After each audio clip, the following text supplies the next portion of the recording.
warahmatullahi wabarakatuh. Perkenalkan, saya Zahra Harunisa Winanti dengan NIM G0025113 dari kelompok A6.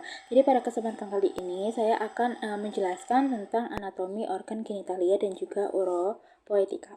Jadi kita mulai dari yang pertama, yaitu laporan yang pertama itu ada menjelaskan anatomi penis, skrotum dan juga testis. Lalu ada bagaimana perjalanan sperma dari testis hingga ke ostium uretra externum. Lalu dan juga ada perbedaan anatomi dan klinis dari keluhan pada skenario tersebut. Jadi yang pertama kita mulai dari anatomi penis terlebih dahulu. Jadi penis itu merupakan suatu organ berbentuk tubular. Dia itu merupakan alat kopulasi pria dan dia ini berhomolog dengan glans klitoris pada wanita. Nah, penis sendiri ini tuh terdiri dari dua pars, yaitu pars fixa dan juga pars libera. Lanjut. Jadi yang di pars libera ini itu terdiri dari pora cavernosa dan juga corpus spongiosum.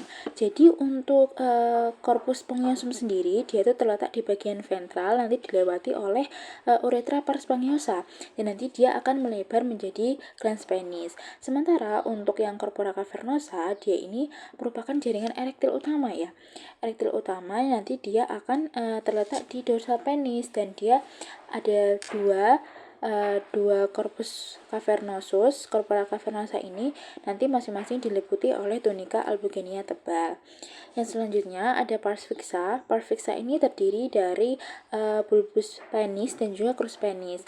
Nah, kedua organ ini ya itu diperkuat oleh beberapa muskulus. Yang pertama adalah musculus ischiocavernosus, nanti dia itu berinsersio dengan crus penis. Sementara ada lagi bulbus spongiosus, musculus bulbus spongiosus, nanti dia berinsersio dengan bulbus. Nah, nanti untuk bulbus spongiosus sendiri nanti dia fungsinya untuk mengompresi bulbus dan corpus spongiosum, juga menekan vena dorsalis ini profunda untuk menghambat aliran balik vena. Sementara sebaliknya musculus ischiocavernosus ini tuh untuk membatasi aliran vena keluar untuk tetap mempertahankan ereksi. Oke, yang selanjutnya itu adalah skrotum. Jadi skrotum ini tuh merupakan lapisan pembungkus dari testis yang dia itu ada 9 lapisan. Nah, nanti dia tuh fungsinya untuk mengatur suhu testis yang optimal untuk dia berfungsi sebagai spermatogenesis. Jadi ada apa aja sih lapisannya? Yang pertama itu kulit, fascia dartos dan musculus dartos, lalu ada fascia spermatica externa, musculus cremasterica, lalu ada fascia spermaticus interna, lalu ada tunica vaginalis, lamina parietalis dan juga visceralis, tunica albuginiana, tunica vasculosa, dan juga yang terakhir adalah substansia dari testis itu sendiri. Lanjut, yang terakhir ini ada testis. Jadi apa sih testis itu? Dia itu organ yang dia itu berhomolog dengan ovarium di wanita. Dia letaknya itu di dalam skrotum dan dia ada dua, yaitu sepasang. Nah, biasanya testis kiri itu lebih rendah daripada testis kanannya. Kenapa? Karena funiculus spermaticusnya itu lebih panjang. Gitu. Nah, dia itu saat embrio, dia itu dia mengalami namanya descensus testicularum, di mana dia itu awalnya itu dia ada di cavum abdomen, lalu turun ke skrotum selama masa embriogenesis gitu. Dan dari testis ini tuh dibungkus oleh beberapa lapisan. Yang pertama tunica vaginalis, tunica albuginea, dan juga tunica vasculosa. Nah, selanjutnya kita akan membahas tentang jalur perjalanan sperma. Jadi, dari mana sih sperma itu? Jadi, spermatozoa sendiri itu tuh dihasilkan oleh sel gamet di tubulus contortus seminiferus. Nih, tubulus contortus seminiferus, lalu dia akan dialirkan ke tubulus rectus seminiferus, lalu akan lanjut ke rete testis. Setelah itu dari rete testis akan dia dialirkan ke ductus ductuli efferentes testis, lalu ke epididymis, lalu akan menuju ke ductus deferens, lalu akan ke ampulla ductus, lalu akan ke ductus ejaculatorius. Nah, setelah dari ductus ejaculatorius nanti akan bersatu dengan saluran VS ya, saluran VS. Lalu dari saluran VS itu akan ke ostium ductus ejaculatorius, lalu akan berlanjut ke uretra pars prostatica, uretra pars membranacea, uretra pars spongiosum, yang terakhir adalah di ostium uretra externa. Seperti itu. Lalu yang terakhir dari laporan 1 ini yaitu dari klinisnya. Jadi kan tadi kan di skenario kan sudah beberapa disebutkan ya, itu ada beberapa keluhan. Ada beberapa keluhan. Yang pertama itu ada keluhan di mana disebutkan adanya keluhan nyeri hebat pada skrotum setelah jatuh. Nah, jatuh ini itu tuh menyebabkan trauma pada funiculus spermaticusnya. Funiculus spermaticusnya itu kan terpintir di mana hal itu disebut dengan torsio testis, di mana funiculus spermatic cord-nya itu terpintir sehingga aliran darahnya itu menuju ke testis itu terganggu. Nah, dari situlah dia itu merupakan gawat daruratan ya yang harus segera ditangani. Kalau enggak nanti ada jaringan testis yang dia itu bisa nekrosis. Nah, yang selanjutnya itu juga di soal disebutkan adanya benjolan seperti cacing di skrotum. Nah, gambaran ini tuh khas pada penyakit namanya varikokel, di mana ini ada pelebaran vena pada plexus pampiniformis. Nah, karena plexus pampiniformis ini tuh berfungsi untuk membantu menjaga suhu testis agar optimal, maka hal itu bisa mengganggu fungsi testis karena adanya varikokel ini. Keluhan yang terakhir itu adanya sering bolak-balik kamar mandi karena susah kencing. Nah, keluhan ini tuh bisa disangkut pautkan dengan pembesaran prostat ini. Nah, kenapa pembesaran prostat ini tuh bisa menyebabkan susah kencing? Karena prostat ini kan terletak di bawah VU ya, vesika urinaria, dan mengelilingi bagian awal uretra. Sehingga kalau misalnya terjadi pembesaran prostat, maka uretra ini tuh dapat tertekan sehingga aliran urin ini tuh akan jadi terhambat. Ya, makanya kadang-kadang penderita itu pasien ini mengalami susah berkemih gitu atau rasa tidak tuntas untuk berkemih seperti itu. Oke, kita lanjut ke laporan yang kedua, di mana di sini untuk sistem uropoetikanya, pembagian organ sistem uropoetika dan juga fungsinya, lalu juga ada alur perjalanan urin mulai dari ren hingga keluar melalui uretra. Nah, yang pertama tuh kita di ren dahulu. Jadi ren sendiri ini fungsinya untuk ada beberapa fungsi. Yang pertama tuh ekskresi, dia untuk menyaring darah-darah dan membuang sisa-sisa zat metabolisme. Yang kedua juga ada filtrasi, yaitu nanti akan menyaring darah dan untuk proses pembuatan urin. Lalu untuk regulasi, dia juga untuk membantu mengatur keseimbangan pH, volume, dan juga komposisi cairan tubuh. Yang terakhir, dia juga untuk sekresi, yaitu mengekskresikan hormon. Yang selanjutnya adalah ureter. Jadi ureter itu apa? Ureter ini tuh saluran yang menghubungkan ginjal dengan VU, vesika urinaria. Jadi fungsi utamanya yaitu mengalirkan urin dari ginjal menuju vesika urinaria. Dia biasanya menggunakan gerakan peristaltik. Selanjutnya adalah uretra. Jadi uretra ini apa? Uretra itu adalah saluran terakhir dalam sistem uropoetika ini. Jadi dia tuh fungsinya itu untuk mengeluarkan urin dari tubuh. Nah, tetapi pada pria uretra ini tuh juga berfungsi sebagai saluran keluarnya sperma.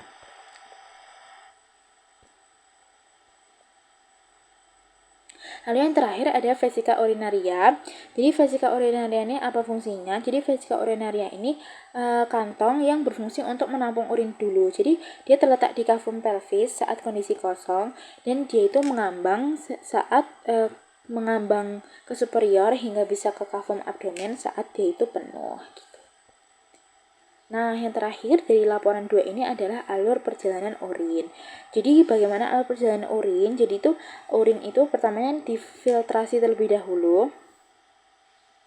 Jadi, mulai dari filtrasi di nefron ini. Nefron sebagai unit fungsional ginjal. Lalu setelah filtrasi, itu tuh terjadi setelah filtrasi terjadi di glomerulus,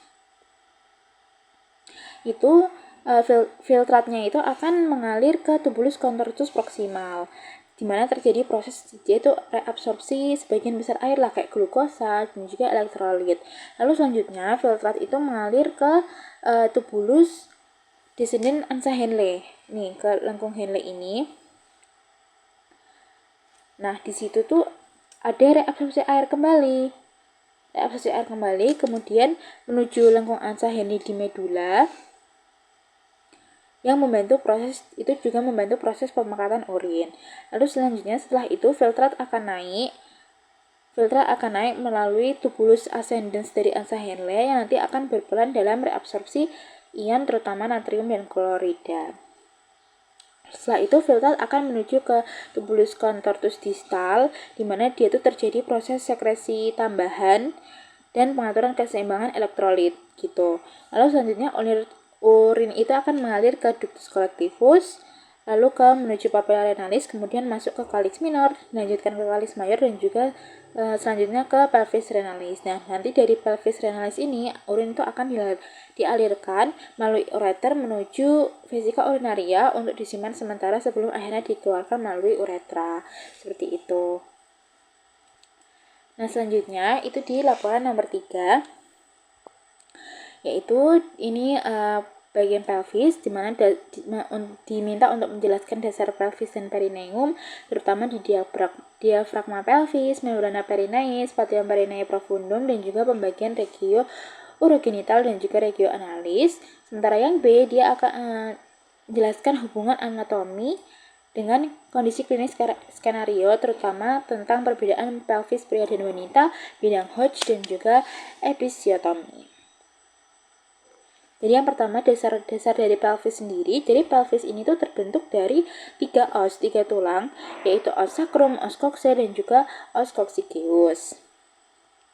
Nah, selanjutnya kita akan membahas tentang diafragma pelvis. Jadi diafragma pelvis ini tuh dibentuk dari 3 lapisan, yaitu diafragma pelvis, musculus dan juga ada membrana perineum, yaitu jaringan ikat dan juga spatium perineum profundum. Nah, jadi dari muskulusnya dahulu, jadi muskulusnya ini terdiri dari ada beberapa muskulus. Yang pertama itu ada muskulus levator ani. Dan dia nanti akan berorigo dengan arcus tendineus yang merupakan penebalan dari fascia pelvis. Nah, selanjutnya ada juga musculus coccygeus yang nanti akan berorigo dengan spina ischiadica. Nah, selanjutnya membrana perineum dan juga spatium perineum. Jadi apa sih membrana perineum itu? Jadi dia itu fascia tebal yang berbentuk segitiga yang melekat pada kerangka tulang arcus pubicus. Ini adalah membrana perineum. Nah, dia itu terletak horizontal dan ke arah anterior terdapat celah di antaranya. Nah, nanti itu ada jaringan ruangan tipis yang disebut spatium perineum. Ini ada spatium perineum profundum dan terdapat beberapa lembaran otot ya yang berfungsi sebagai sphincter terutama untuk uretra dan sebagai stabilisator tepi posterior membrana perineum.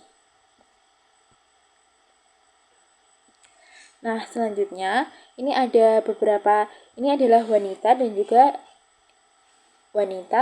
pria. Jadi kalau di wanita itu ada beberapa muskulus yang tidak ada dalam pria.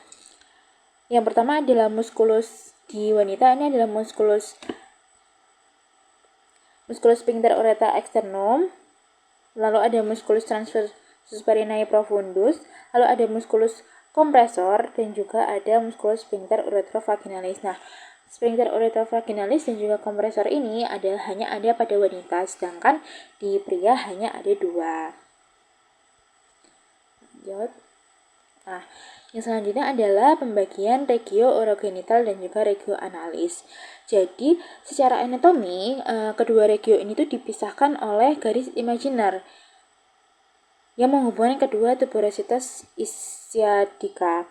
Jadi, regio urogenital ini itu tuh bagian anterior perineum yang berisi struktur sistem urogenital. Kalau pada pria, regio ini tuh ada di radix penis, bagian ureter dan juga otot-otot perineum seperti musculus bulbus mangiosus dan juga musculus ischiocavernosus. Nah, kalau misalnya pada wanita, ini tuh regio urogenitalis ini tuh berisi struktur seperti vestibulum, vaginae, uretra dan juga jaringan-jaringan pendukung genitalia genitalia eksternal. Sedangkan regio analis sendiri itu tuh merupakan bagian posterior perineum yang berisi kanalis analis dan juga sphincter ani externus yang berperan dalam proses defekasi. Jadi pembagian regio ini tuh penting karena bisa untuk menentukan kelainan-kelainan yang ada dan juga menentukan tindakan pemeriksaan fisik dan juga prosedur pembedahan di daerah perineum gitu. Nah, selanjutnya kita akan membahas apa saja perbedaan pelvis pria dan wanita. Jadi, kalau misalnya pelvis pada aspek dari aditus pelvisnya, kalau wanita ini lebih bulat dan pria ini berbentuk seperti jantung. Ini wanita, ini pria. Jadi kalau wanita itu dia bentuknya lebih bulat, kalau pria ini bentuknya seperti jantung. Nah, osakrumnya itu tuh kalau wanita itu dia lebih pendek, luas, tapi dia kurang melengkung. Sedangkan kalau pada pria dia ini panjang, sempit, dan dia melengkung ke depan, lebih melengkung ke depan. Nah, kalau misalnya os coccygeusnya itu kalau pada wanita dia lebih lentur, sedangkan kalau pada pria ini lebih kuat. Dan kalau misalnya os iliumnya, kalau misalnya wanita, ini dia lebih miring ke lateral, sedangkan pria ini tuh lebih tegak. Gitu. Dan yang terakhir adalah dari spina ischiadicanya. Kalau misalnya wanita, itu tuh dia tidak menonjol spina ischiadicanya, tapi kalau misalnya pria, dia lebih menonjol. Gitu. Lanjut ke bidang Hodge. Jadi bidang Hodge ini tuh dibagi beberapa garis ya, ada 4. Jadi yang pertama ada bidang Hodge 1, dia ditarik setinggi aditus pelvis. Kalau misalnya yang Hodge 2, dia itu ditarik melalui tepi bawah symphysis osis pubis dan sejajar dengan bidang Hodge 1, dia sejajar. Kalau misalnya bidang Hodge 3, dia itu ditarik setinggi spina ischiadica dan dia sejajar dengan atasnya bidang Hodge atasnya yaitu 1 dan 2. Sementara yang terakhir bidang Hodge 4 itu ditarik setinggi os coccygeus dan sejajar dengan bidang-bidang di atasnya yaitu 1, 2, 3 dan 1, 2, 3. Nah, lalu yang terakhir ada episiotomi. Jadi apa sih episiotomi itu? Jadi kan kalau misalnya wanita selama melahirkan itu kan perineum itu kan meregang dan akan robek. Jadi untuk mencegah pelebaran atau rupturnya muskulus sphincter ani atau mencegah pembesaran pelebaran ruptur itu dilakukan namanya episiotomi ini. Apa itu episiotomi? Jadi ada 2 tipe episiotomi. Yang pertama itu episiotomi median dan juga ada episiotomi mediolateral, di mana pada episiotomi median ini sayatan itu dimulai dari garis tengah. Jadi seperti ini, di garis tengah, komisura posterior lurus ke bawah. Nah, tetapi kalau misalnya mediolateral episiotomi, dia itu tidak sampai sayatan itu dimulai dari derajat midline kayak sekitar 45 derajat dari midline. Seperti itu. Cukup sekian penjelasan dari saya, kurang lebihnya mohon maaf. Wassalamualaikum warahmatullahi wabarakatuh.